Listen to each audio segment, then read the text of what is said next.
What is going on, everyone? Welcome into the 75th edition of your Tuesday Track Talk, featuring your two of the three of us. We're down a guy tonight as we got Cam's on vacation, but I'm your Jack Mankel. I'm your tire changer Cam.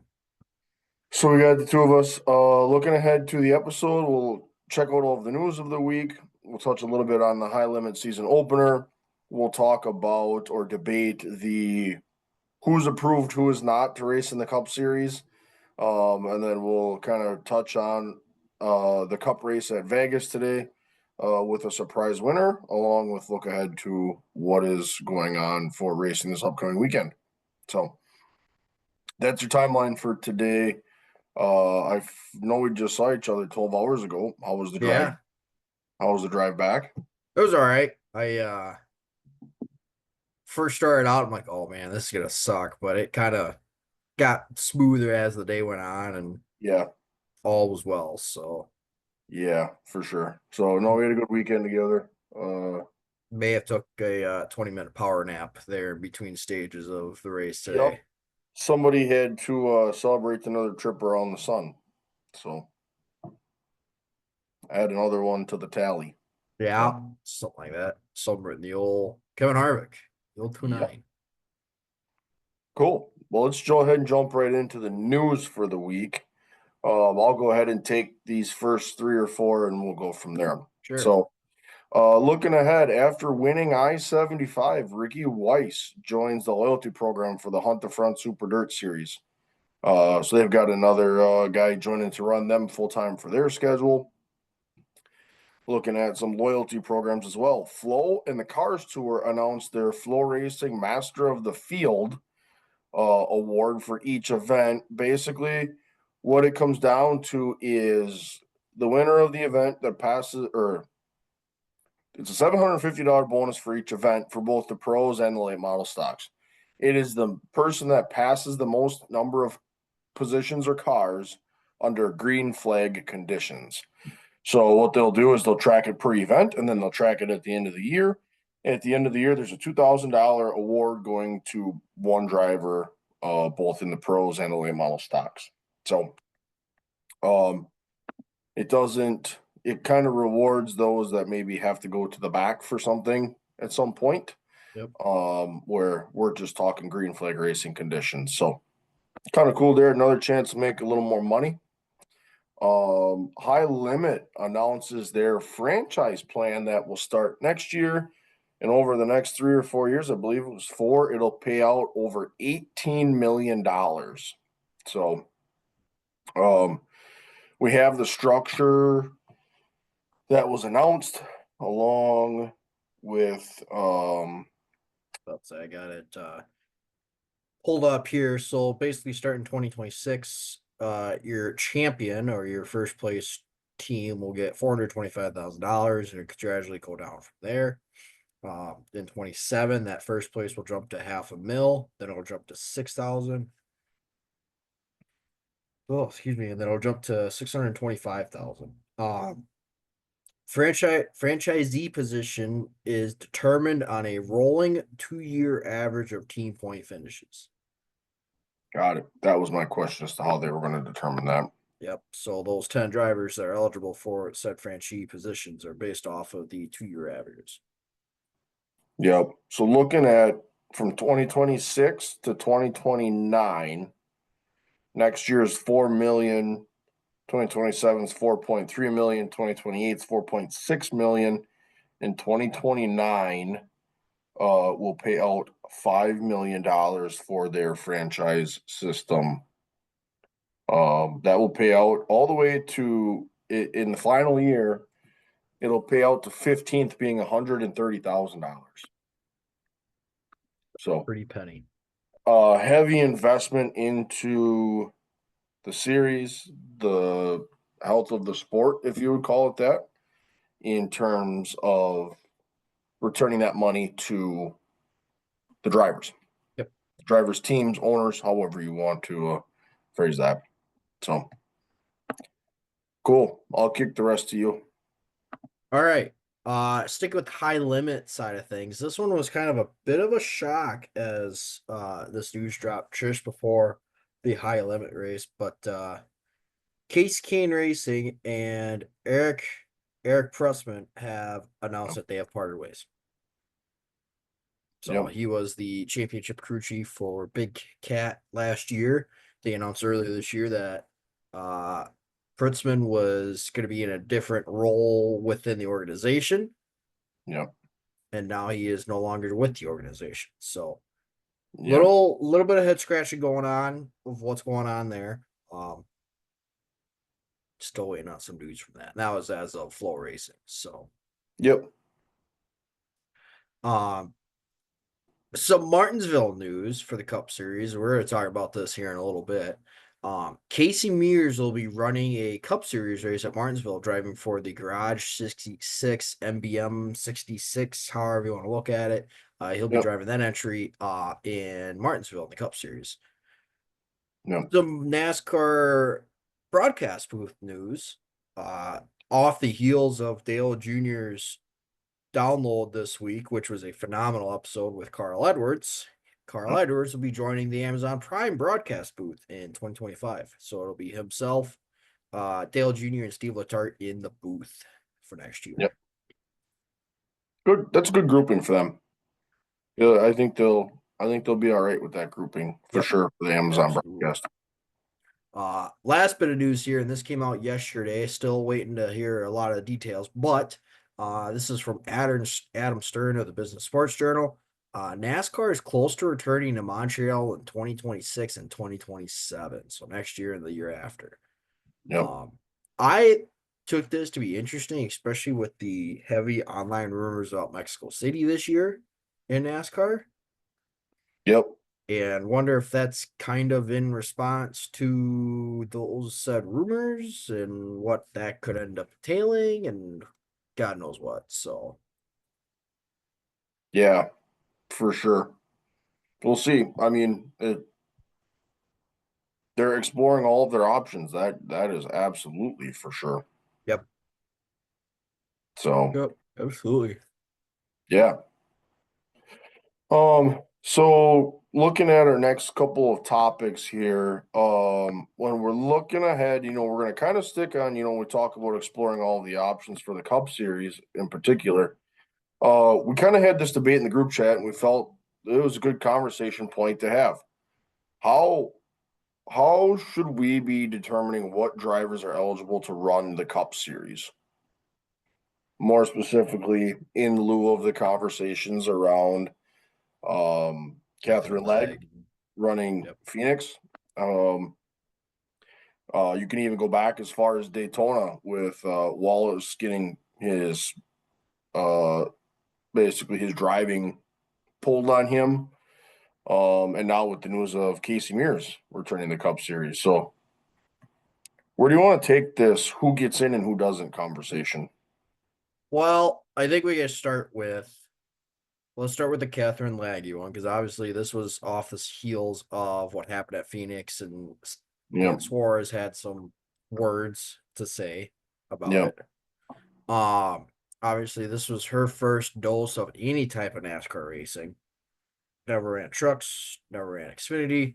yeah, Um, so this was her very first dose of it. It was said though that she had to run either a road course or a short track in order to be approved for it, which she yeah, was planning to run Coda, but something fell through. It couldn't get it put together, so they decided to do Phoenix instead, which kind of coincides with Mike Wallace. Kind of coincides with Mike Wallace and Casey Mears, both Wallace not getting his certification because he wanted to try it at Daytona after not racing for however many years. yep, But now you got Casey Mears jumping in at Martinsville, obviously a short track, which gives him the okay.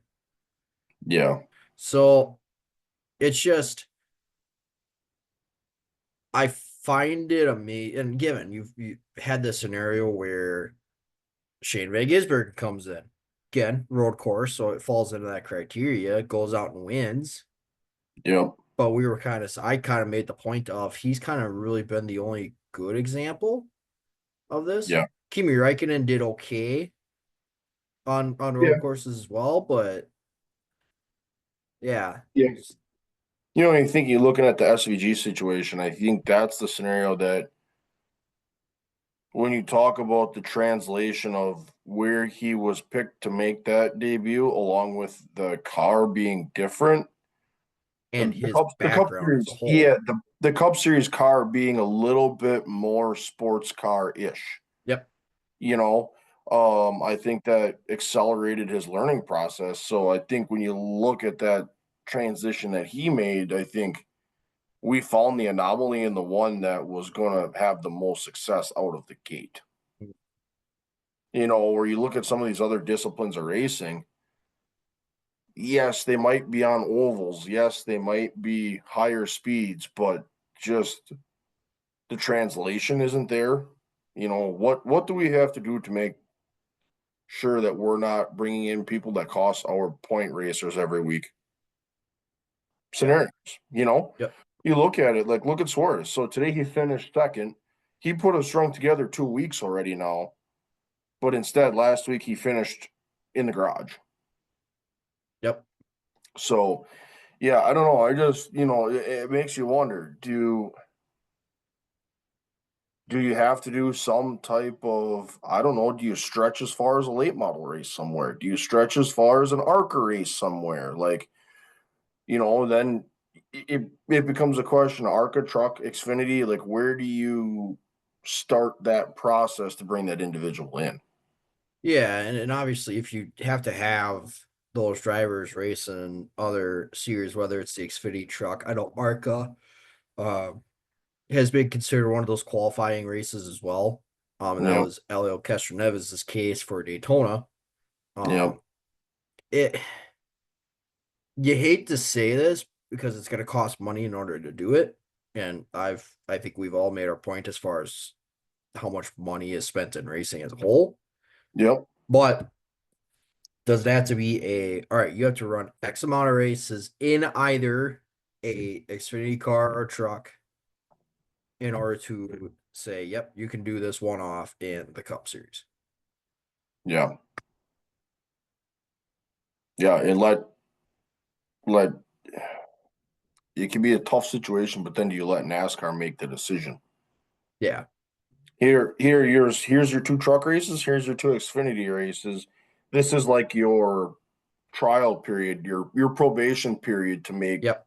an attempt at the Cup Series. Now, are the cars completely different? Yep. Do they drive different? Yep. Of course, you have all of that too. But when you come from a completely different part of motorsports, and then you're hopping in, going, all right, I'm going to run with the big dogs. Like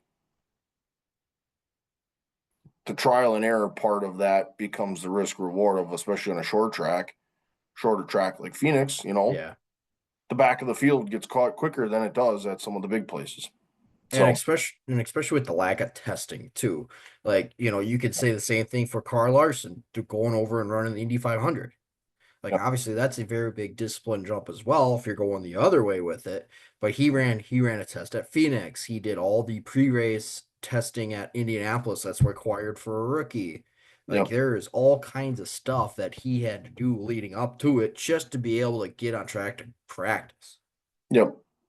And that's where we're at. Your first live practice or your first live laps in the car are going to be at practice, a 20-minute practice or 40-minute practice, whatever it is, and you're Yep. limited to that session where um you're going to be out on the track with guys that are going to make mock runs. Yep. You're going to have guys that are going out to try to put down mock qualifying laps, and that's where not only that part of it, the practicing part, yeah, you can stagger yourselves a little bit, but your first real like live laps come when the race starts. Yeah. So I don't know. And again, it's not on her. And same thing with the Helio situation with Daytona. It's not those particular individuals. Let's make Yep. that clear. It's the process that allows other people to come into the sport, right? Did this situation at Phoenix provoke this conversation? Of course. But when you were looking at it, like what can we do to help protect ourselves a little bit or protect your weekly guys that you don't have car number 41 show up and take out a couple of your guys that are points racing to try to make the playoff. That's where we're stuck. Of note, the last time that Casey Mears was in a cup car Yeah. was 2019. He ran just the race at Daytona. Okay. His last full-time season was in 2016, where he ran the full season. Okay. So we're talking 5 years already. 6, 5 or 6. Since he was in a cup car, period. Yeah. And we're Correct. talking 10 years, 9 years since he was on a full schedule. A full-time basis. Right. Yep. So yeah, I don't know. I just feel like we need to have a few more checks and balances to that scenario to kind of protect both yourself, but you're protecting yourself as an organization. You're protecting your guys that are running for points, but you're also somewhat putting a little bit of protection around the individual coming in. Now, this is where it gets slippery. We're going to give said individual a chance to test. Who's in charge of that? Who monitors the data? Who is collecting what? Who's got their fingers in it? Like that's the part that you start to go, how, you know, with their tire tests or any of their testing sessions alone away from the track being very, very restrictive. Yep. Where do you go with that, or how do you even debate that of like, all right, this organization or this group is going to get that test session? Sure. Yep. So that's the other part, the kind of the counterpart to that is that's another data collection for somebody else somewhere along the line in terms of just having a car on track. Yeah. And one of the things too, and we saw this again with Elio Castroneves and that professional that he got for that race. He ultimately didn't qualify for the race, but because of the provisional he was given, the team was not given any points. They were not given any race money. Yep. So who's to say, I'm just throwing things out here that, okay, if you are going to test in order to have this driver approved, you give up points and you give up money Yeah. for said race that they are entered in. Yep. Yeah, it keeps the politics away from who's involved in the test session, maybe? Question Yeah. mark. Then you look at the organization that's going to bring this said individual in. Okay. Here's the terms and conditions. Do as you please. Yep. You're running it, and if you want to say it, quote unquote, at your own risk. Sure. You Yep. know, that may cost them somebody a car somewhere along the line. Well, that was Castroneves at Daytona. Of course. So, yeah, I don't know. I think some type of test or prerequisite in terms of running a full bodied stock car somewhere along the line needs to be implemented. There's got to be some kind of qualification, Yeah, essentially. correct. Yeah, correct. I would agree. I just don't see how you can, knowing what's going on now, and like Suarez said, he's not mad at her. He's frustrated with NASCAR. Yep. 100%. And you can't blame the guy. No. He handled the situation well, and I don't know where that interview was taken. He was sitting there in his jeans with his shirt on. I don't know who took that video. But he just said, I'm not mad at her. I'm not frustrated with her. It's not her fault. It's just she was not protected by being in that situation. Yep. Of note with that too, that 66 didn't race today. Yeah. I would have to check to see what other runs. Obviously, it raced at Daytona. Yep. I'm just gonna check Phoenix here to see if it raced at Phoenix.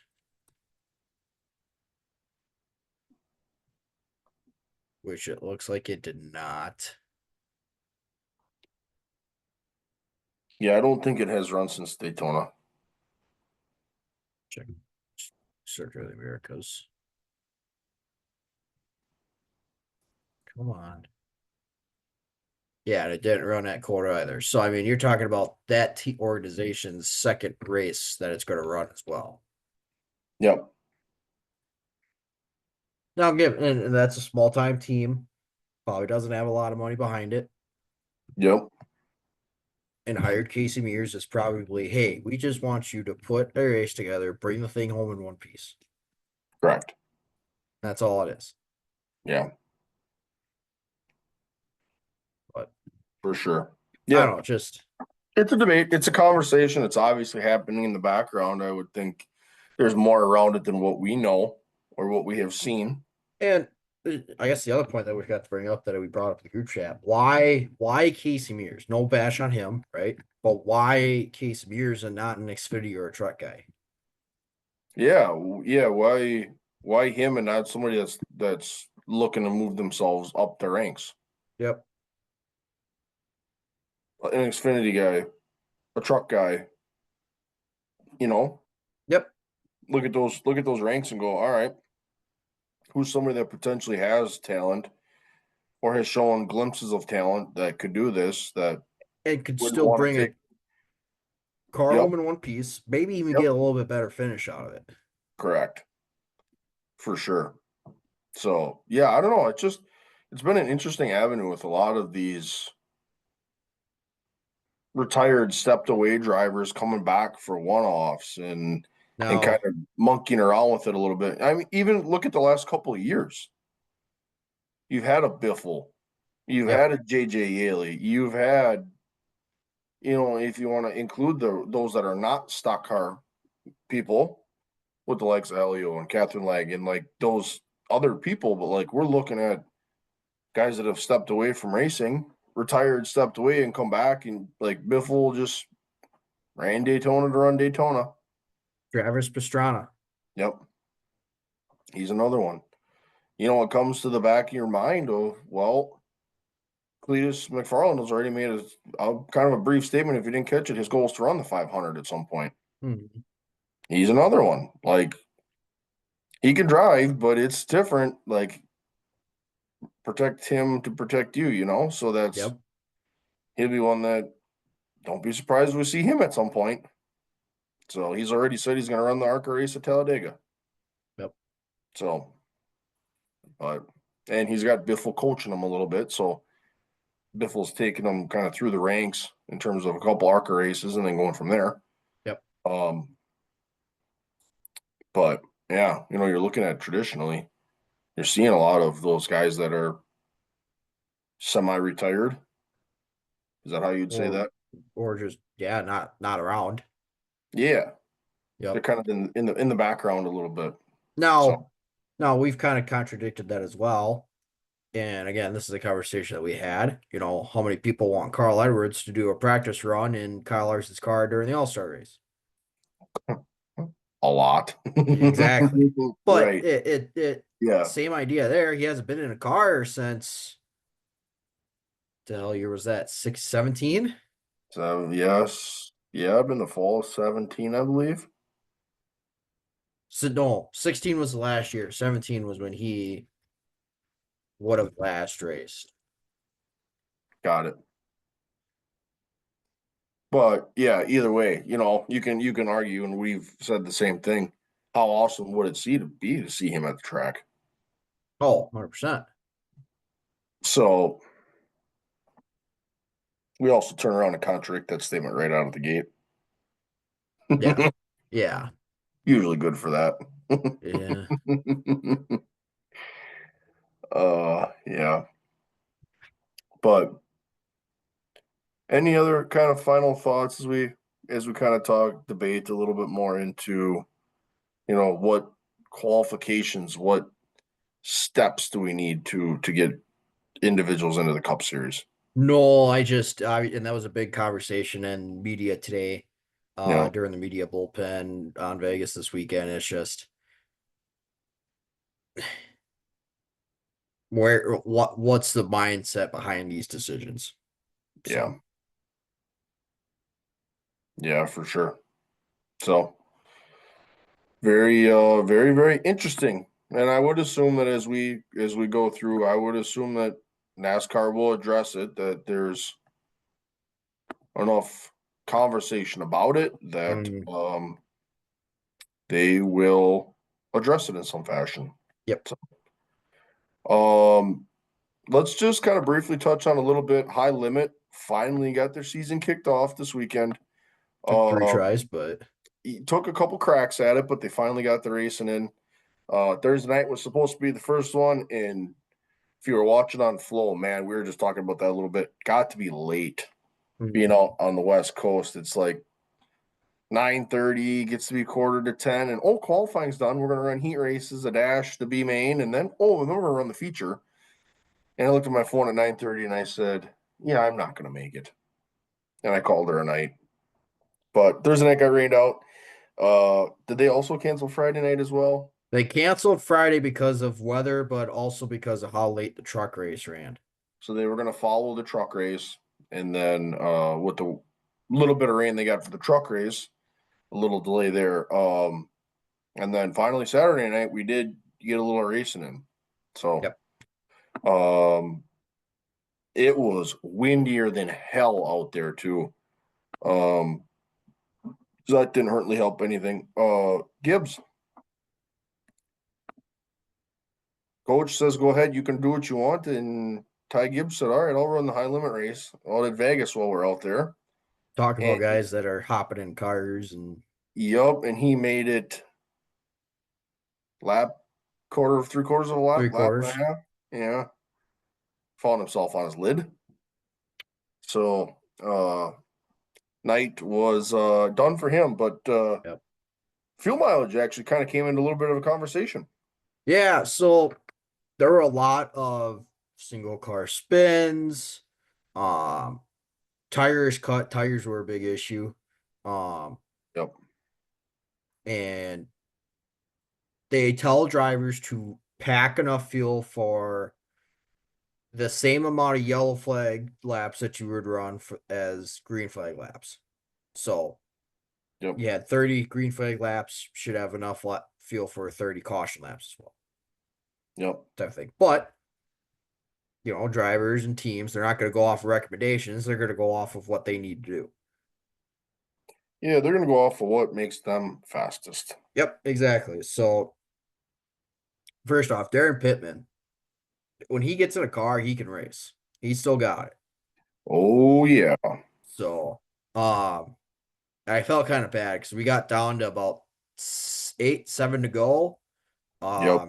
And I saw him start to slow up, and there was a conversation about fuel before that green flag run that they went on. Yep. And I'm like, there's no way he's running out of gas. And yep, sure enough, he starts sputtering. He just kind of shaking it to get something in the fuel pickup. And before you know it, Rico Abreu runs out of gas, and guys are Yep. kind of dropping left and right. And the officials finally made the call of throwing the caution in order to let guys fuel. Yep. But at Kind of that their point, open red scenario. yeah, but at that point, it was kind of too late for a few of those guys. So, Yeah. David Gravel took to Twitter today to kind of address the situation. He's, as he called it, a hot take.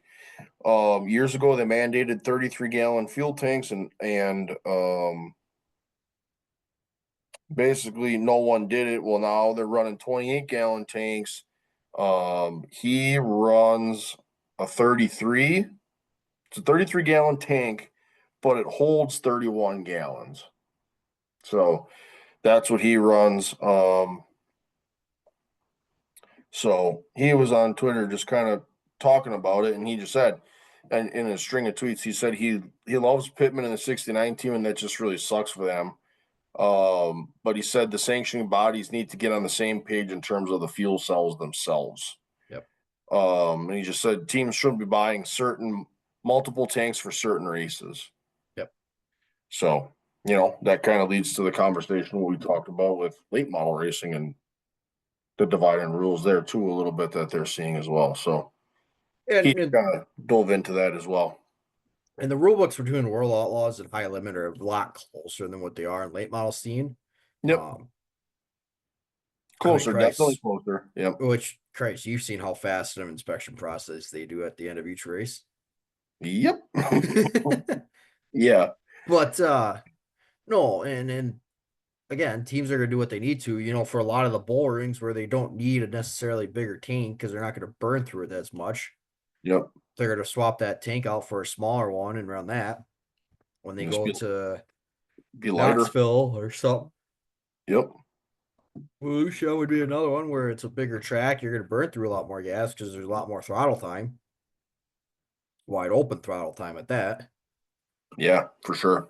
So Yeah, interesting. It was interesting to see that play out. That's not something you usually see with the sprint cars, at least. no. Um, so yeah, kind of interesting to play out. Any other kind of reactions in terms of the high limit season opener? Corey Day still doing Corey Day things. Yep.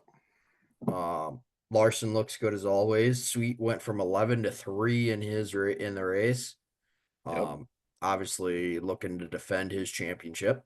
Hmm.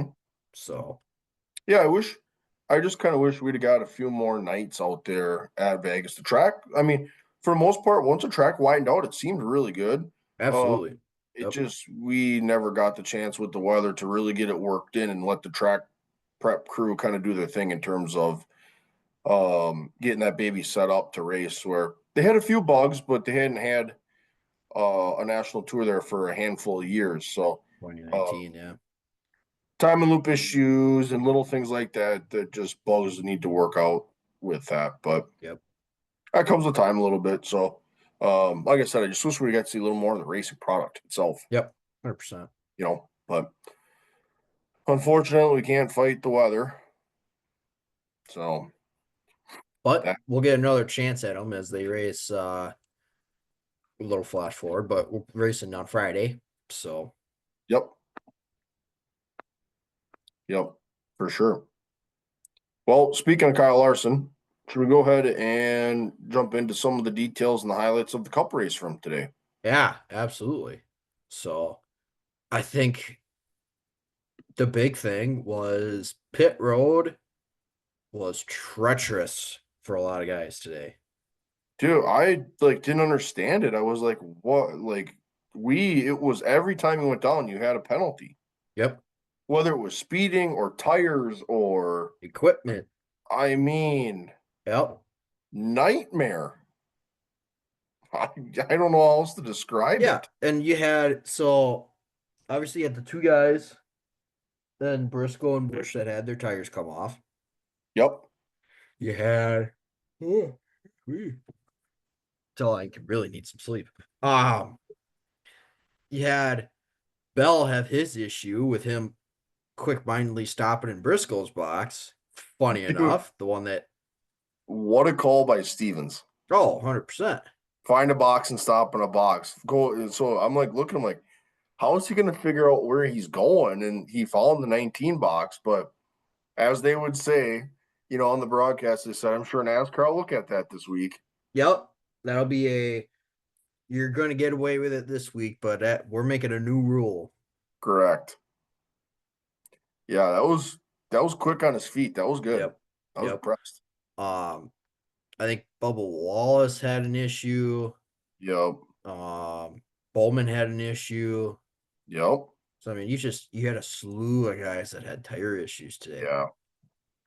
Yeah, for sure. And then even the penalties go on top of that in terms of, you know, you look at guys that had to work their way through traffic. Bell had the issue. Well, he had worked his way through a decent part of the field, Already and once. Yep. he had to go back there again and try to do it again. Yeah. So yeah, long day for some of the guys on pit road, drivers, crew chiefs, For guys. crew guys that might be getting a little vacation.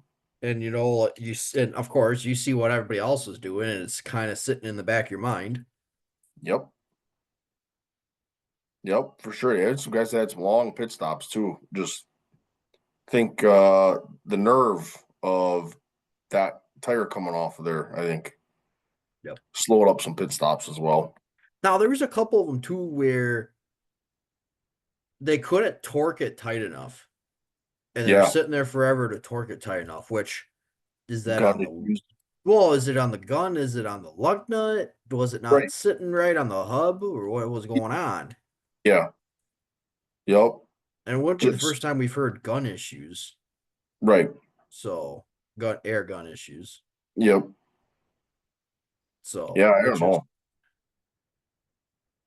And even like when you watched Kyle Busch's come apart, that whatever that wheel drug on, that cut the wheel apart. Correct. Yep. Like that's and that wheel took off and that thing was headed Well, it somewhere was in very the quickly. and it was in the middle of the field. Yeah. Yep. So yeah, pit road was we'll have guys having nightmares about that one tonight. Yep. I will say though, leave it to Denny Hamlin to have another speeding penalty on pit road. Of course, always. Death, taxes, and Denny Hamlin having a speeding penalty. Side note, speaking of Denny Hamlin, His little gambling spree. yeah, old boy had a decent weekend the way it sounds. Wow, old boy also brought in a fat wad to go with, anyways. I mean, Yeah. you showed the picture of like the credits that he had in there, Yeah, he had $71,000 in credits in there. and then they were $300 a pop on a spin. Yeah. Like, holy cow! Who they asked Reddick,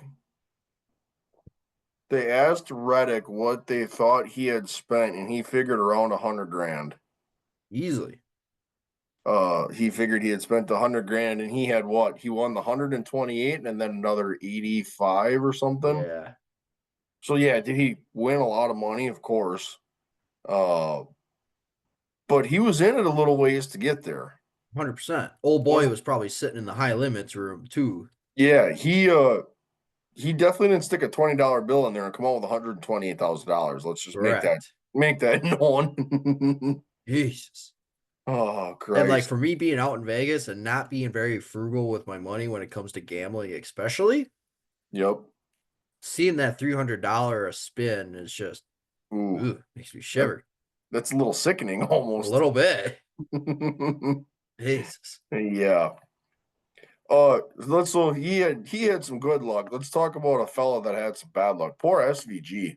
Oh, and, Just and you know, it's miserable. obvious he's trying to figure the ovals out, and he just needs track time and run all the laps. And when you cut 3 tires in a day, And then they just on the last one just take it to the garage. yep, You're just like we're you gonna just flick wreck your hands up something. and you're And just like, you know what? We'll try yep, again next week. but it sucks, yes, but it's smart as well. You save the car, you don't Yeah. wreck somebody else in the process. Yep. Kind of one of those two, like, they were pretty deep in the race at that point. It's like, all right, what else are you gonna be able to learn that you haven't already? Correct. That's the bigger thing is it's he had done his learning in terms of racing in the pack or in the field of cars that Yep. yeah, you want to be there at the end, but like Your day was obviously, kind of set. yeah, whether it was contact or something setup wise, that thing was just something was not right in the right front of that race car. Yep. So, um, oh, another guy had kind of a tough weekend, Ryan Blaney. Yeah.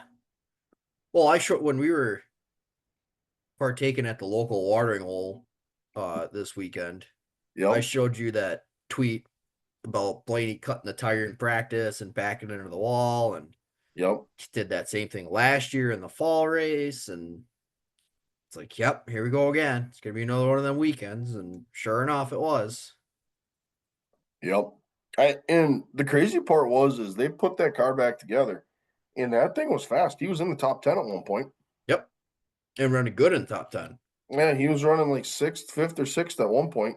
Yep. Um, so he had a good car, and the repairs they made obviously were set up for him to be able to race that thing. But yeah, just kind of unfortunately got caught in that four wide deal Mm. on that restart, which we had to know the restarts were going to get chaotic at some point. Oh, 100%. That was just there's going to be too much taken and not enough making And room for everybody. and especially with Vegas and the room that you have to really spread out the field. You got to Yep. take the positions while you can. Yep. Yeah. He's uh speaking of passing, again, a record number of lead changes. Yep. So that's cool. Yep. So we're seeing some passing, we're seeing some moving.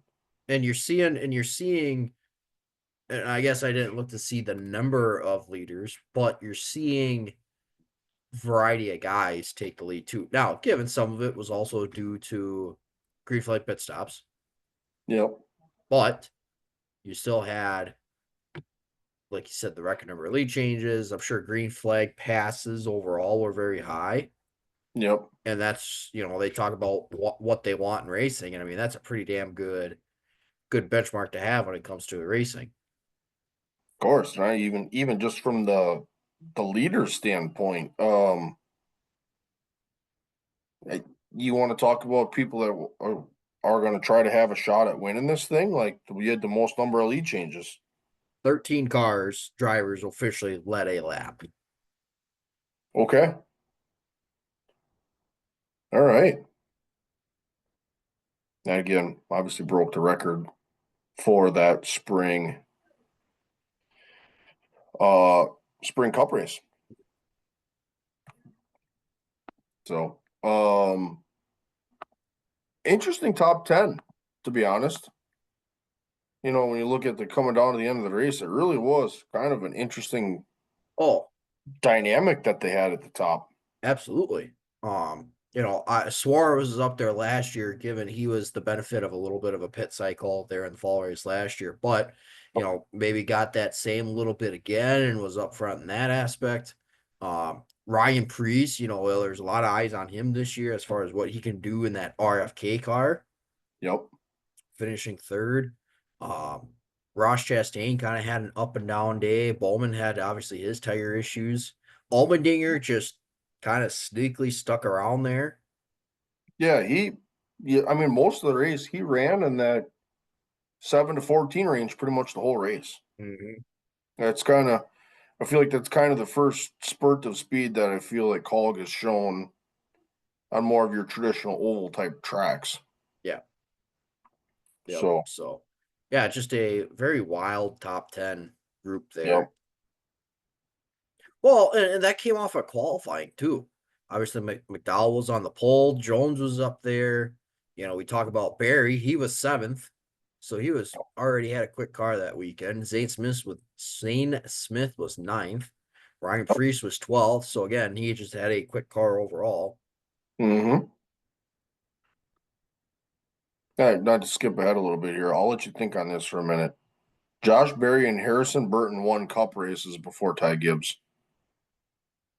Yeah, and the last what was it? The last four drivers for that have won a race for Wood Brothers are Yep. first time winners. Yep. Obviously, with Harrison Burton and Ryan Blaney be two more of the recent ones. I think Elliott Sadler would have been one of them. Blaney, Yep, Blaney was one of them. Bell. Bell didn't run with Wood Brothers. He didn't? Nope.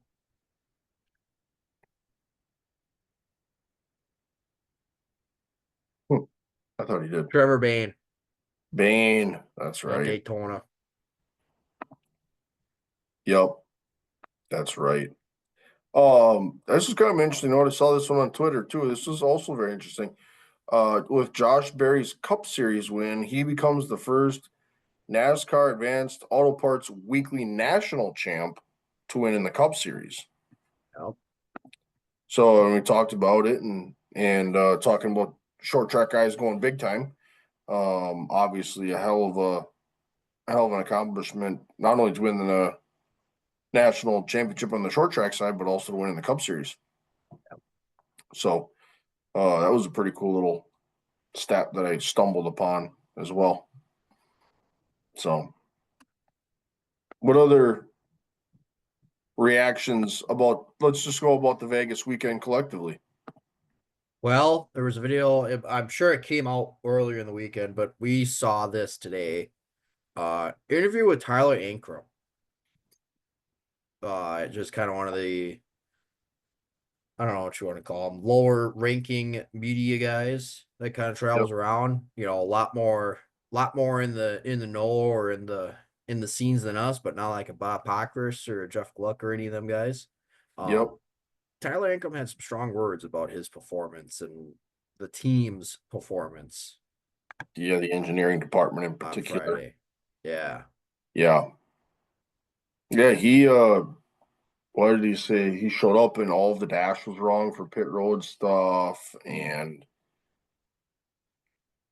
he outright called out everyone behind the scenes, to be honest, and basically said this is terrible. He actually kind of had a little bit of an attitude about it, and I understand you have to expect to win to be able to win, but yeah, I don't know. That makes the Monday morning meeting a little bit more interesting. There's some things that are said behind the scenes and not in front of a camera. Yeah. Yeah. Hey, yeah, we sit down Monday morning and go, hey guys, how did this happen? What do we got to do to fix this? Yep. Where I And so, say, yep. yep. And especially just there's a ton of eyes on you. Yep. That's for and what you say and what you do, and it doesn't take much. That can be within your own organization. That can be with it, somebody from another organization watching. Yep. So, yeah, Sponsors. yeah, he was awfully vocal about the McAnally Hilgeman engineering department in terms of the quote unquote performance they put together for him. So it's kind of wild, actually. Yeah. Not gonna Well, lie. and again, we've that 19 truck with Daniel Heinrich now is going to have some eyes too. As in, all right, Daniel, this is kind of, I guess you could say, kind of a last chance to show that you're worth it type of thing. Yeah, there's going to be some expectations there for him to win. Yep. And especially for what that truck came off of with Christian Eckes. Yep, absolutely. So Yeah, interesting is for sure. overall, though, I mean, Vegas, the weekend was great. Justin Allgaier won the Xfinity race after a couple frustrating, well, actually, a really frustrating, not frustrating, but disappointing Phoenix race for him. Yep. Um, nice little retribution there. Um, nope, Vegas is just turned out to be a good track. Yeah, for sure. Yeah, it's lots of here you go. 1 minute ago. Post race inspection is complete. No issues for Barry. He is the officially the winner. Uh, Chastain, Cindric, Bell, and Byron all taken to R&D. So Barry is officially your Cup Series winner for the Oh, weekend. one more thing. Did you see that flyover with the Thunderbirds and how low they Dude, got? dude, they scoped the dome or the tower. Oh, How awesome was that, though? that was one of those like we might not have clearance, but we're gonna do this. Yep. That made for a really awesome video. I can only imagine seeing it in person. And then apparently they came back for another flyover, a reverse flyover, had come back the other way, and they had the afterburners on. Ooh. Yeah, I kind of forgot about that. That was Them yeah. guy at that point, them guys were just having fun. Yep. They had to fill their flight time up somehow. Yep. Playing games with them. Yep. Yeah, for sure. Well, should we go ahead and look at some race previews for the coming weekend? Yeah, absolutely. Cool. I'll go Do it. ahead and jump on this first one. So we have ASA Stars National Tour gets back going. They'll be co-sanctioned with the Southern Super Series. They'll be racing Sunday, March 23rd down at Five Flags. Uh, Usually those super late model races down there at Five Flags get good turnouts and good car counts. Cole Butcher was your winner in 2024 for that one. We don't have an entry list just yet. They've been kind of releasing graphics or posting articles with each driver kind of as they go. I would say probably Tuesday. Tuesday or Wednesday, we'll probably see a list. Yeah. Yeah, probably get a compiled list from them and you'll be able to look at and see who's all on that list for that race. one other note with that as well is they will have the Arca Menards on property for their points race as well. So they'll have Arca Menards and the ASA Stars National Tour. So Sunday the 23rd, you can watch that on Racing America. So Track TV, Race America, however you get that. yep. I'll be curious to see how they do that because usually Arca is on Flow. Yep. So So, NTT IndyCar is back in action this week, and they've had a few weeks off since they raced at St. Petersburg. They are going to be racing at the Thermal Club this week. Last year it was an exhibition race. It was an all-star style type of race. Now it's a points race this year, so everybody will be partaking in it. Alex Palou was last year's winner of the race after leading all 20 laps in what that race was. So again, we got a full-fledged race this time around, so it'll be interesting to see how it fully plays out. Thermal Club, for those that don't know, is a membership-only track that has just recently started to host some sanctioned racing, mainly a little bit of sports car racing and now a little bit IndyCar. So fairly new facility in its own right. yep. Kind of the last big one we got before we kind of read through or rattle through the rest of the schedule. The top three national series within NASCAR head to Homestead, Miami. So we've raved about that race day in and day out after watching it last year. So they'll have the top three series running at Homestead for Cup trucks and Xfinity. So yeah, girl, you want to run us through some other winners and then other schedule updates? Yeah, so real quick, touching on other winners from the weekend. Corey Heim was your truck winner at Vegas. Jake Finch won the Baby Rattler 125 for the UARA National Series. Michael Atwell wins the Rattler 250 today. That was postponed from yesterday. Bobby Pierce wins at Smoky Mountain. Night 2 at Smoky Mountain was immediately canceled due to the incoming weather. Gio Selzy won at Cannondale Speedway on Friday night, and then Buddy Kofoid won on Saturday. Some strong words from Logan Schuchart about some racing then. The number 7 Team Penske Porsche wins the 12 hours of Sebring. As we mentioned, Justin Allgaier won the Xfinity race. And then the only other one we have is that Formula One had their season opener down in Australia. Lando Norris wins that one. Yep. Yeah, for sure. So looking at I got two because I can't forget this. We've been talking about this every week. I got two nominees for the Wheelman of the Week. Okay. I'm gonna have to think about that actually. So let's look at the races coming up here. So we touched on a handful of them already. High Limit Series, I mentioned, is back in action this weekend. They're gonna be racing Friday at Kevin Harvick's Kern County Raceway, and then Saturday they're gonna be at Paris Auto Speedway. Lucas Oil is back in action this weekend as well. They're gonna be racing at Atomic and Brownstown this weekend. The World of Outlaws, the late models are going to be in Swainsboro. The World Outlaw or the sprint cars are going to be at the Cotton Bowl. They're racing at both tracks Friday and Saturday. The Formula One will be in action in Shanghai for the Chinese Grand Prix as well. So that's what's coming up on the docket for really this coming weekend, Friday, Saturday, Sunday. Yeah, for sure. So, My two nominations for the Wheelman of the Week. okay. The first one's going to be Corey Day with High Limit Sprint Cars. Yep. And then my second will be Michael Atwell for winning the Rattler 250. I believe I saw on Twitter he led 249 of the 250. Correct. So, Gotta put a spanking on him. yeah, for a big payday. If I'm gonna put a vote in, I'm gonna go Corey Day because it was the first time that he's been in a sprint car for 5 months. Yep. Obviously he's gonna have a very limited sprint car schedule this year as he runs for Hendrick Motorsports. Yep. In the Xfinity series. He also had to outrun the likes of Brad Sweet and Kyle Larson. Yeah, and put up trying to beat down Darren Pittman too. So if I'm going to put a vote in, I'm going to go with Corey Day. Corey Day it is. All Sprint right, car. Sprint sprint car car, Corey Day. sprint car Corey Day. Yep, I mean, he was on the pole for the Truck Series race too. Let's just talk about the yeah, weekend collectively. yep. Uh, Vegas was very kind to him in a yeah, way. yeah. Got to sit on the pole in the Truck Series. So, um, kind of collectively a really good weekend for him. So Yep, there I you go. That's did. week 3. We should check this real quick, and I'm looking at it as we speak. I want to see where he finished. I don't think he had a great race, but he was fast nonetheless. 27th, yeah. So he just didn't have a great race.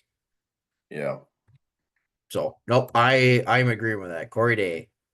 nice. All right. So let's go ahead and let's touch on we'll rip through some fantasy results really quick. So for the week, for this week, Jared won the week again. It This was is rough. starting to be a problem. I was second, Cam was third, his fiance was fourth, you were fifth, and then my fiance was sixth. She had a tough week Yeah. at 107 points. Oof. So or 133, I'm sorry. Yeah. So the top was tight, 208, 196, 195, and then it dropped to 161, 150, 133. So that was the week. Let's look at the league overall. Oh boy, a little shaken. Cam's leading, 963. Jared 917 2. You're third at 858.